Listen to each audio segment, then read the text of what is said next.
नीतीश कुमार को बिहार के मुसलमानों ने वोट दिया था और भरोसा जताया था, लेकिन उन्होंने भरोसा तोड़ दिया। तो ये बिहार के मुसलमान उनको माफ़ नहीं करेगी। और जहाँ तक ये बिल जो है बिल्कुल गलत तरीके से पास बात हो रही है, जो भी सपोर्ट करेंगे मुसलमान उस पर उनसे यकीन उठ जाएगा और माफ़ नहीं करेगी। कि वक्फ अमेंडमेंट बिल ये बिल्कुल बेबुनियाद है।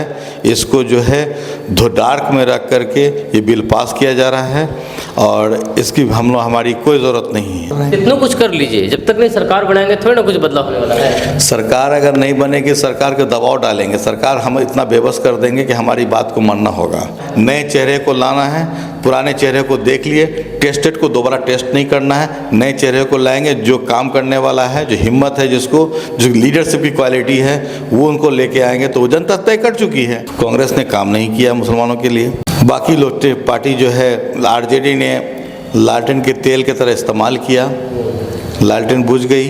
अभी मुसलमान खिसक गए उनके यहाँ। तो जो मुसलमान आरजेडी से जब खिसक गए तो लग रहा है कि हम अब क्या बात करें। आपके आरजेडी ने पूर्णिया में ये कहा कि अगर मुझे वोट नहीं दोगे तो एनडीए को वोट दे दो, ये बोला था ना। कहा जाता है कि यहाँ किशनगंज में मुस्लिमों की आबादी ज़्यादा है, इसलिए प्रशांत किशोर ईद के दिन किशनगंज आना मुनासिब समझा ताकि वोट प्रतिशत बढ़ सके। सुरजापुरी शेरशाबादी दोनों बिरादरी हमारे साथ खड़े हैं। तो इससे ये होता है कि हम जो है हमको समझा है कि जाने समझा है कि आज निहाल साहब हमारे लिए कुछ सोच रहे हैं, हमारे अच्छाई के लिए सोच रहे हैं। अच्छा, प्रशांत किशोर जी आए थे तो यहाँ के जो आपके विपक्ष के जो लीडर हैं उन सबको दरकिनार करके मास्टर मुजाहिद साहब से मिले। देखिए, मास्टर मुजाहिद साहब उनका पुराना दोस्त रहा है किसी ज़माने में, जब जेडीयू में थे वो भी। प्रशांत किशोर जी जानने वाले थे, साइंस कॉलेज के वो भी प्रोडक्ट हैं, ये भी थे। अस्सलाम वालेकुम, आदाब, नमस्कार। मैं हूं फिरदौस गनी, आप देख रहे हैं केडीवी लाइव।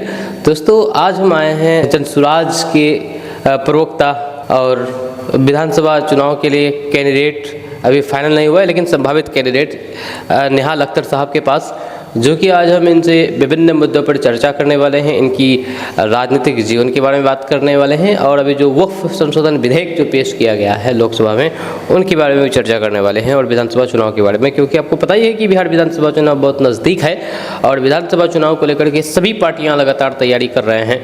तो ऐसे में विधानसभा चुनाव के बारे में तो हर बात करना लाजमी है, क्योंकि निहाल अख्तर साहब इस बार विधानसभा चुनाव लड़ेंगे, उसकी तैयारी कर रहे हैं जनसुराज पार्टी से।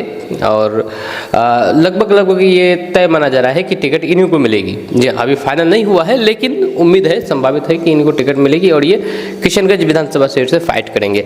तो हम इनसे सब विभिन्न मुद्दों पर बात करने वाले। तो सर, आपका बहुत बहुत स्वागत है केडीवी। आपका भी स्वागत है। सब बात करेंगे हम वक्फ संशोधन बिल पर, बात करेंगे बिहार विधानसभा चुनाव को लेकर के और बात करेंगे आपकी पार्टी को लेकर के। उससे पहले हम आपसे जानना चाहेंगे कि आप अपना थोड़ा राजनीतिक पृष्ठभूमि के बारे में बताइए कि आप कहाँ से बिलोंग करते हैं, किस समाज से हैं, क्योंकि बहुत से लोग सोच रहे हैं कि आप सुरजापुरी समाज से नहीं हैं और कुछ लोग मानते भी हैं। आपका इसके बारे में क्या कहना है और बाकी आप राजनीति में कैसे आए, इन चीज़ों पर थोड़ा बात कीजिए। देखिए, सबसे पहले मैं ये कहूँगा राजनीति में तो मैं तो जिस फैमिली से बिलोंग करता हूँ, बाय बॉर्न मैं पॉलिटिशियन हूँ कहा जाए, चूँकि हमारे फैमिली में विधायक भी रह चुके हैं और वहीं से जो है मैंने देखा है, मैं विधायक देखा है, एमपी देखा है हमारे अपने घरों में। कौन विधायक रह चुके हैं? अब्दुल जलील कदवा के विधायक थे, 3 टर्म जीते हैं वो, और मेरे चचा हैं वहाँ। जलील मस्तान, अब्दुल जलील जी जी इंडिपेंडेंट जीते थे, उसके बाद एनसीपीसी जीते थे और वहीं से जो है हम लोग की तो बाय बॉर्न हम लोग राजनीति में हैं शुरू से ही। और पढ़ाई लिखाई हमारी जो है अलीगढ़ मुस्लिम यूनिवर्सिटी से हुई। वहाँ से आने के बाद हमने पूर्णिया इंजीनियरिंग कॉलेज में 2 साल एज ए लेक्चरर रहा मैंने मैथमेटिक्स डिपार्टमेंट में। उसके बाद वहाँ से मेरी सफ़र शुरू हुई बिहार सरकार के समाज कल्याण विभाग का एक WDC वुमेन डेवलपमेंट कॉरपोरेशन में एज ए DPM गया और भोजपुर ज़िला में काम करने का मौका मिला मुझे। और उसके बाद फिर हम एक DFID सपोर्टेड प्रोग्राम था, support programme for urban reforms, urban development housing department government of Bihar के साथ हम लोग ने काम किया है। उस दौरान as a urban planner and social development coordinator के हैसियत से मैं पूर्णिया क्लस्टर में पूर्णिया नगर निगम, कटिहार नगर निगम, भागलपुर नगर निगम और सहरसा नगर निगम, किशनगंज नगर परिषद में काम करने का मौका मिला हमको, जिसमें मैंने उस ज़माने में क्या कहता है कि जो नगर परिषद में जो स्लम बस्ती है उसका स्लम पॉलिसी बनवाया हम लोगों ने मिलके, इंफ्रास्ट्रक्चर डेवलप किया।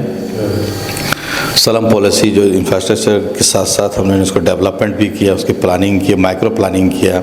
उसके माइक्रो प्लानिंग में कम्युनिटी को इन्वॉल्व किया था, कम्युनिटी का इन्वॉल्वमेंट हुआ, कम्युनिटी ने माइक्रो प्लानिंग की, उसके बाद एस्टीमेट बना, तब जाके जो है DPR बन के काम आगे बढ़ाए और सही से काम किया। 2012 में जो सड़कें और नाले जो बनाए हैं गए मेरे द्वारा, हम लोगों ने जो बनवाया जब नगर परिषद क्षेत्र में, आप 34 नंबर वार्ड मझिया देख लें और 5 नंबर वार्ड अब्दुल्ला के, उस ज़माने में अब्दुल्ला वार्ड पार्षद थे, और उसमें दौरान जो हमने काम किया है वो रोड आज भी लगता है कि कुछ दिन पहले बना है। तो आप तो खैर बिहार सरकार में थे उस समय, अगर बताना चाहें? जी, हमने देखा, कई लोगों से काम करने का मौका मिला। उस वक्त उस ज़माने में प्रिंसिपल सेक्रेटरी थे डॉक्टर एस सिद्धार्थ साहब अर्बन डेवलपमेंट में। जब समाज कल्याण में थे तो NPJ लक्ष्मी मैडम, उनके साथ काम करने का मौका मिला था हमको।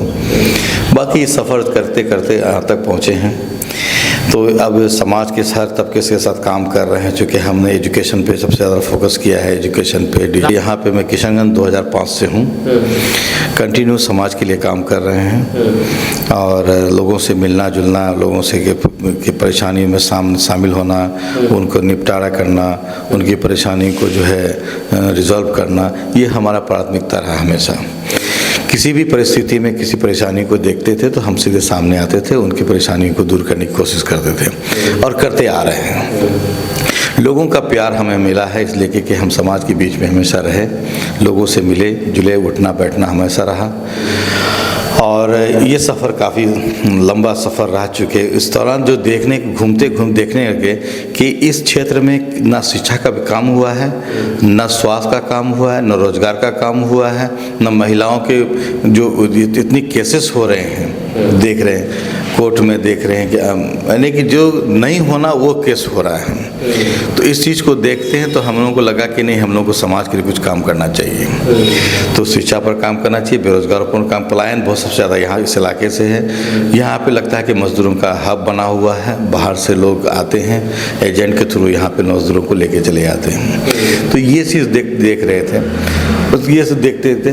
चूँकि पॉलिटिक्स में इसलिए हम लोग ज़्यादा इन्वॉल्व थे कि यहाँ से घर से पॉलिटिक्स सीखे ही, और जब AMU गए पढ़ने के लिए तो AMU में स्टूडेंट यूनियन में तो रहे नहीं, लेकिन उस बनाने में हम लोगों का काफ़ी योगदान रहा, काफ़ी सपोर्ट रहा। हम लोगों को काफ़ी सपोर्ट किया था कि हमारे यूनियन के अपने लोग यूनियन में आए, कैसे पॉलिटिक्स की जाती है, तो वो सारे चीज़ कहा जाए तो AMU में मतलब खुद से आप मतलब कि पॉलिटिक्स में जी हाँ, हम लोग तो जानते ही थे कि पॉलिटिक्स हम क्या चीज़ होता है, हर तरह से जान रहे थे, समझ रहे थे। दूसरा है कि AMU एजुटेशन जो हमारा AMU शाखा जो है, उसके लिए हम लोग ने काफ़ी बढ़ चढ़ के हिस्सा लिया। उसके लिए ज़मीन भी खुजवाने में हम लोग मदद किए, एजुटेशन हुआ और यहाँ पे जो है इस तरह का AMU सेंटर को इस्टेब्लिश करने का हम लोग को मौका मिला। अब उसके बाद भी हम कंटिन्यू इस पर हम लोग लगे हुए हैं कि जहाँ पे जितने की हिंड्रेंस हैं, जितनी परेशानियाँ, सबको दूर करने की कोशिश कर रहे हैं और चाह रहे हैं कि AMU सेंटर यहाँ पे इस्टेब्लिश हो। फंड वहाँ से मिले तो UPA 1, UPA 2 में बना था और NDA की सरकार ने कुछ फंड दिए थे, बाकी अभी तक नहीं मिला है। उसके लिए जो भी कमी है, जो टेक्निकल इश्यूज हैं, वो सब रिजॉल्व हो रहा है। अच्छा, अभी यहाँ की राजनीति के बारे में बात करेंगे। अब तो जनसुराज में हैं अभी, इससे पहले किसी पार्टी में इससे पहले हम लोग पार्सली हम शुरू से, चूँकि कांग्रेस में हम लोग रहे हैं, कांग्रेस में सपोर्ट किए थे कांग्रेस के लोगों को, और फिर JDU में भी रहे हैं। मास्टर मुजाहिद साहब को साथ हम लोग साथ हैं थे NDA में। मास्टर मुजाहिद से इसलिए थे कि यहाँ पे मुसलमानों के लिए उन्होंने कुछ माइनॉरिटी के लिए काम किया था, तो इस वजह से हम लोग जो है उनको सपोर्ट कर रहे थे कि बहुत अच्छे लीडर हैं, बेबाक ऐसे काम करते हैं, हिम्मत है उनमें, ये सब सारी चीज़ों को लेकर के हम लोग के काम कर रहे थे। तो उनका साथ छोड़ने का क्या मकसद था कि आप खुद से मतलब कि राजनीति तो नहीं, बिल्कुल ज़रूरी नहीं कि किसी एक पार्टी में रहना, जिसकी जितनी कब मर्जी। छोड़े थे साथ में? हमने 2022 में छोड़ा, 2022 में उसका साथ छोड़े। 20 में छोड़ा था। अच्छा, तो फिर जनसुराज तो उस वक्त तो आई नहीं थी, उस वक्त तो पदयात्रा आई थी, लेकिन हम लोग ने मन बना लिया था कि कोई विकल्प इस पार्टी होनी चाहिए बिहार में, और इस तरह से तो इसी बीच में हम लोग ने प्रशांत किशोर साहब से मुलाकात हुई 2022 में। अच्छा, जदयू छोड़ने का क्या रीज़न था, कारण क्या था? कोई कारण नहीं था, हम अपने व्यवस्था के कारण सोचे कि अपने अपने काम में करेंगे। कोई पार्टी से हमारा ज़्यादा ये नहीं था कि हम जेडीयू में ही रहें। जनसुराज से फिर कैसे आए जनसुराज में? जनसुराज का आइडियोलॉजी हमको अच्छा लगा। जो हम सोचते थे वो जनसुराज की सोच से पूरा मिला हमको, कि एक निस्वार्थ होकर के जनता की जो हक मिलना चाहिए, जनता के हक और हकूक़ के लिए लड़ाई होनी चाहिए, तो उसके लिए हम लोग लड़ेंगे। तो यही पार्टी है जो जनता से डायरेक्ट बात कर रही है, जनता की सभी परेशानियों को देख रही है, और जी के ये गवर्नेंस की जो बात हम लोग करते थे, गुड गवर्नेंस होगा, सिस्टम व्यवस्था होगा, अच्छा होगा, सिस्टम ठीक होगा तो सब कुछ ठीक होगा। तो यही चीज़ को लेकर के हम लोग देखें कि नहीं, जनसुराज का जो मैनिफेस्टो, जो उनका ऑब्जेक्टिव है, जो गोल है, वो हमारे गोल से मिलता है, सिमिलरिटी है, काफ़ी सिमिलर है। तो इसी वजह से हमने जनसुराज को चुना। प्रशांत किशोर जी किसी तारीफ के मोहताज नहीं हैं, उनके बारे में बहुत काफ़ी दिनों से जानते थे। जब वो जनसुराज में, ये जेडीयू में थे वो, तब से उनको हम लोग जानते थे। तब आप भी जेडीयू में होंगे शायद? नहीं, उस वक्त हम जेडीयू में नहीं थे, हम लोग सब कांग्रेस की विचारधारा से हम लोग थे उस वक्त, जो कि हमारे पास नहीं। तो ये आपको प्रशांत किशोर का जो विचारधारा है वो आपका विचारधारा मेल खाता हुआ दिखा, तो इसलिए आपने जनसुराज ज्वाइन की? हाँ। उनके विचारधारा सारा चीज़ हमसे मेल खाया, तो हमने डिसाइड कर लिया कि जनसुराज ही एक विकल्पी पार्टी है बिहार में, जो जनता को सही से लाभ मिल सकता है। क्या मतलब जनसुराज का क्या ये है, नीति क्या है उसका, मतलब विचारधारा क्या है? विचारधारा के जितने भी जो पलायन कर रहे हैं, मास लेवल पे जो पलायन हो रहा है इस इलाके से, बिहार से, उस पलायन को रोकने का काम करेंगे, और उनको बेरोजगारों को यहाँ पे अपने घर में गारंटी के साथ 10 से 15 हज़ार की नौकरी मिलेगी। अच्छा, दूसरा काम ये है कि जो बूढ़े लोग हैं, 60 साल से उम्र, जो वृद्धा पेंशन जिसको मिल रहा है 400 रुपया, ये सरकार, जनसुराज की सरकार होगी तो 2000 रुपया पर मंथ मिलेगा। तीसरा हमारा है कि जो महिलाओं को 4% ब्याज दर से उसको ऋण दिया जाएगा रोजगार करने के लिए। पांचवा है कि शिक्षा पर, अंतर्राष्ट्रीय स्तर पर शिक्षा का प्रबंध किया जाएगा। तो ये एजुकेशन के में हम लोग क्वालिटी एजुकेशन के साथ साथ उनके तालीम और तरबियत बेहतर बनाने के लिए, इस इलाके के बच्चों को होनहार बनाने के लिए हम लोग उस पर काम करेंगे। तो जदयू तो कह रही है कि पांचवा हमारा ये है, किसानों के खेत में जो मजदूर काम करता है, उस मजदूरों को जो पैसा है वो मनरेगा के जरिए दिया जाएगा, किसानों को नहीं देना है। तो ये इस वजह से किसान को भी फ़ायदा होगा, और इस तरह से मजदूर को भी हमेशा के लिए काम मिलेगा। इसके अलावे जो है स्वास्थ्य पर हम लोग काम करेंगे, स्वास्थ्य की सारी व्यवस्था को ठीक करेंगे, सारी चीज़ों को, समाज के सोशल नॉर्म्स को जो है हम लोग उसको लेके चलते हैं कि सोशल नॉर्म्स कैसे हम वो चेंज करें, सोसाइटी में लोगों की ऑनरशिप हो, ये हमारा स्कीम है। गवर्नमेंट की जितनी भी स्कीम्स है, जितने इसको लगे कि मिलने का होना चाहिए कि हाँ इसको मिलना वंचित है, उन लोगों को हम लोग जो है ये करेंगे, दिलाने का काम करेंगे। तो ये सारी चीज़ें, सरकार की जितनी चीज़ें हैं सभी लोगों तक नहीं पहुंच पा रही है, कहीं गैप है, कहीं बिचौलिया है, कहीं कुछ है, तो उन चीज़ों को दूर करके डायरेक्ट बेनिफिशरी को मिलेगा। अच्छा, सरकार तो कह रही है कि मौजूदा सरकार की अभी हम लोग सबसे ज़्यादा जो फोकस कर रहे हैं शिक्षा, स्वास्थ्य और रोजगार पर फोकस कर रहे हैं। देखिए, फोकस क्या करें, जब से हम लोग ने आवाज़ उठाया है तभी से बोलने लगे हैं, लेकिन पहले तो अभी तक कुछ किया नहीं है। आप अगर स्वास्थ्य की बात करें तो आपके सामने है, आपने पहले भी कई बार इंटरव्यू में ले चुके हैं, स्वास्थ्य के बारे में बोल चुके हैं हम कि स्वास्थ्य का जो है हकीकत क्या है, हमारे किशनगंज विधानसभा क्षेत्र में जाके देख लीजिए।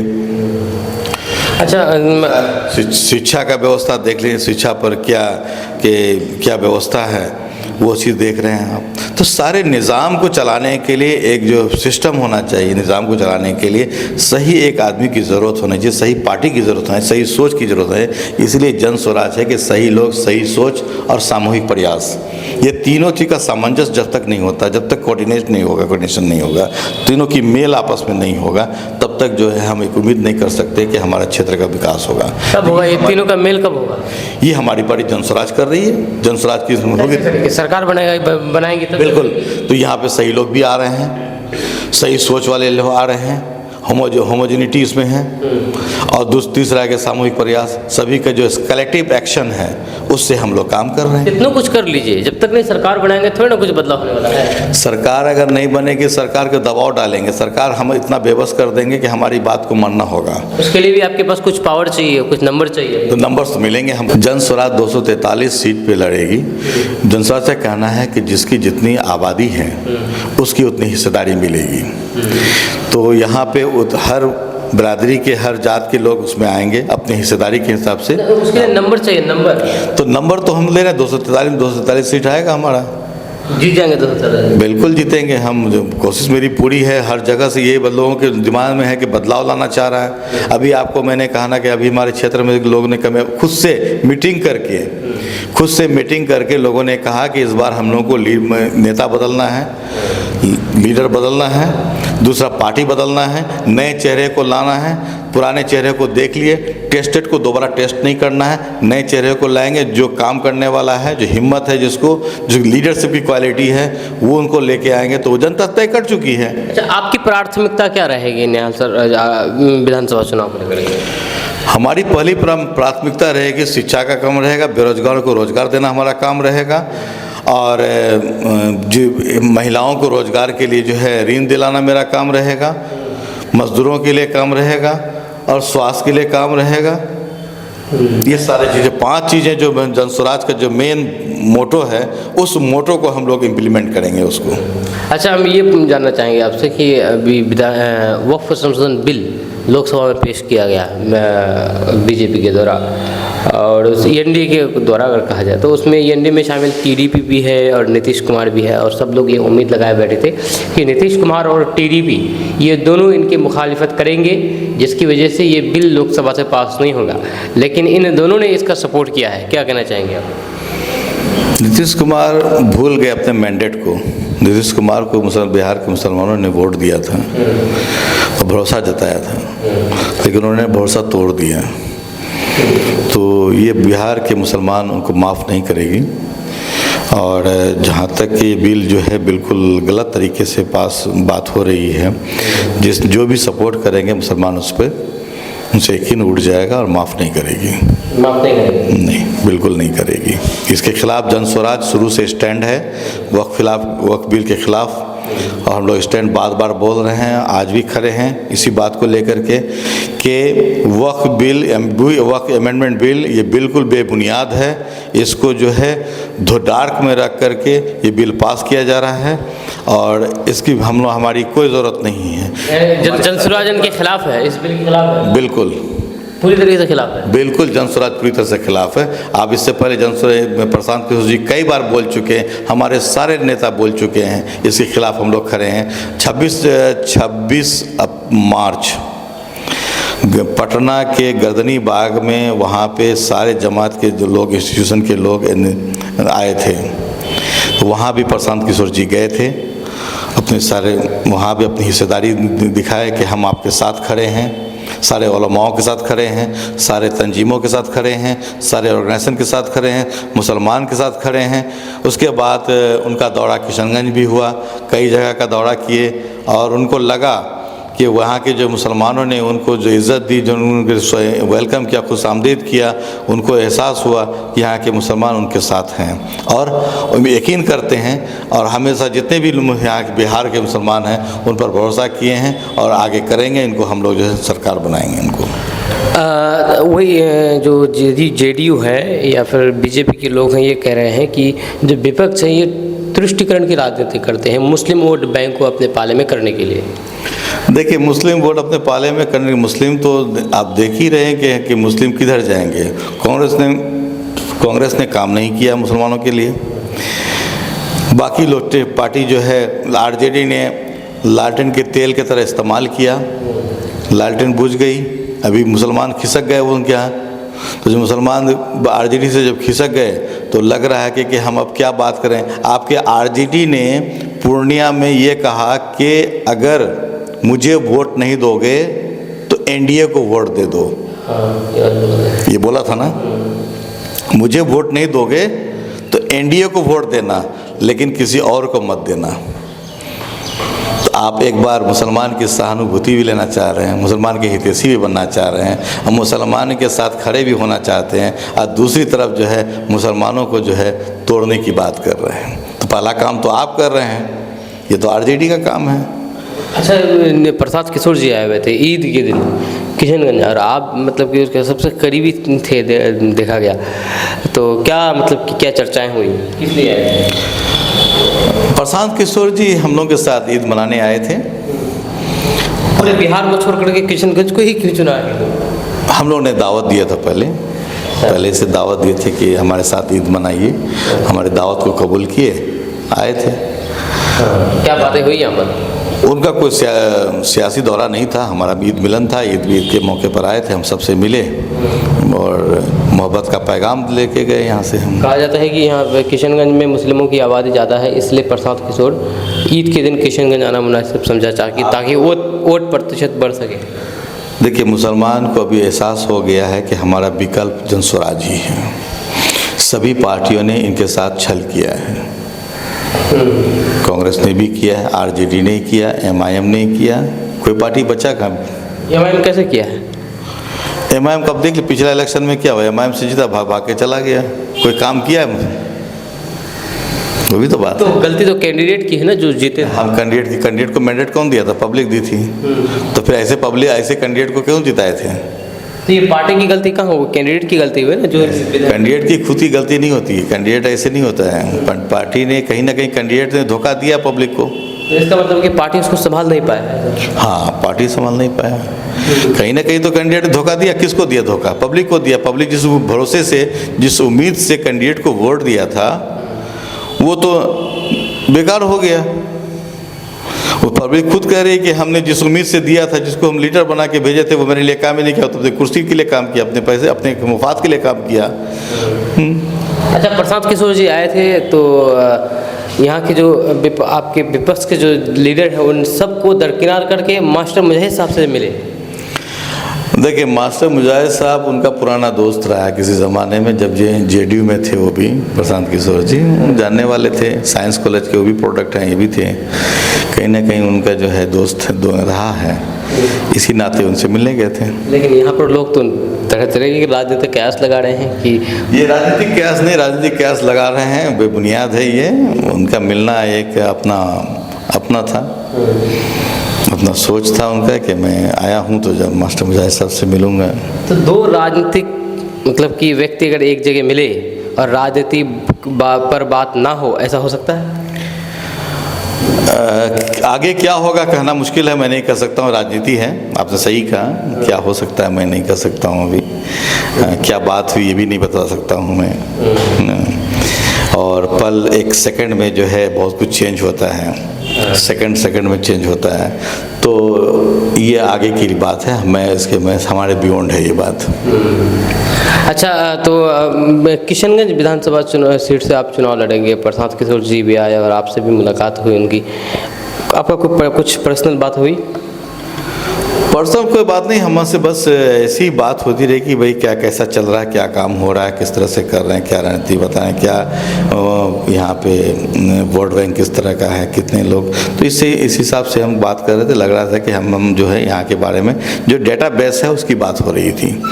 तो डेटाबेस की बात हो रही थी, मैंने कहा कि बीइंग ए सुरजापुरी मुसलमान मैं हूँ, मैं बिलोंग करता हूँ सुरजापुरी से, और मेरी शादी किशनगंज हुई है।